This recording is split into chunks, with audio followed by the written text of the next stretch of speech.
ఇటీవల జరిగిన తెలంగాణ అసెంబ్లీ ఎన్నికల్లో విజయం సాధిస్తామని బీఆర్ఎస్ భారీగానే ఆశలు పెట్టుకుంది. అయితే కాంగ్రెస్ దూకుడికి కారు కుదేలైంది. ఆ తర్వాత అధికారంలోకి వచ్చిన కాంగ్రెస్ గత ప్రభుత్వంలో జరిగిన దారుణాలని ఒక్కొక్కటిగా వెలుగులోకి తెస్తోంది.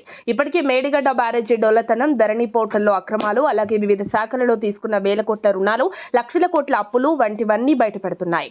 కేసీఆర్ పాలనలో కొందరు మంత్రులు, ఎమ్మెల్యేలు పాల్పడిన భూ కబ్జాలు, మోసాలపై కూడా ఫిర్యాదులు వెల్లువెత్తుతున్నాయి. అయితే తాజాగా 4 కంప్యూటర్లు మాయమైనట్లు అధికారులు గుర్తించారు. అప్పట్లో మంత్రులుగా పనిచేసిన కొందరు అధికారుల కీలకమైన ఫైళ్లు మాయమయ్యాయి. పలు శాఖల్లో కొన్ని కీలకమైన ఫైళ్లు మాయమవ్వగా మరికొన్ని శాఖల్లోని ఫైళ్లు తగలబడిపోయాయి. ఇప్పుడు ప్రగతి భవన్ నుండి 4 కంప్యూటర్లు మాయమైపోయినట్లు తాజాగా ఓ న్యూస్ బయటపడింది.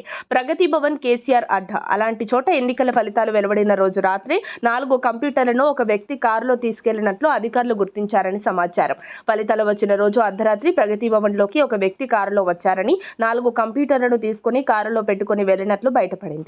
భవనంలోని సీసీ కెమెరాల ఫీడ్ ను చెక్ చేస్తున్నప్పుడు ఈ విషయం బయటపడిందని తెలిసింది. సీసీ కెమెరాలో రికార్డైన టైం, డేట్ ప్రకారం డిసెంబర్ 3వ తేదీన అర్ధరాత్రి అని తేలింది.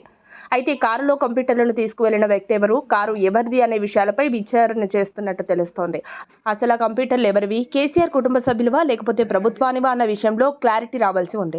అలాగే ప్రగతి భవన్లో ప్రభుత్వానికి సంబంధించి ఎన్ని కంప్యూటర్లు పనిచేశాయనే విషయంపై అధికారులు ఆరా తీస్తున్నారు. వివిధ శాఖలతో సమన్వయం కోసం కొందరు ఉద్యోగులు ప్రగతి భవన్లో ఉండి పనిచేశారు. వాళ్ళకి సంబంధించిన కంప్యూటర్లలో కొన్నింటిని బయటకు తీసుకెళ్లుండొచ్చని అనుమానిస్తున్నారు. ఇదే సమయంలో కొన్ని హార్డ్ డిస్కులు కూడా మాయమయ్యాయని గుర్తించారు. మరి వాటిని అర్ధరాత్రి ఎందుకు తీసుకువెళ్లారో, అందులో ఏముంది, ప్రభుత్వ గుట్టేమైనా ఉందా అనేది తెలియాల్సి ఉంది. మరిన్ని అప్డేట్స్ కోసం మా కాయ్ టీవీని సబ్స్క్రైబ్ చేసుకోండి. మా వీడియో కనుక మీకు నచ్చినట్లయితే లైక్ చేయండి, షేర్ చేయండి. మీ విలువైన అభిప్రాయాలను కామెంట్ బాక్స్లో తెలియజేయండి.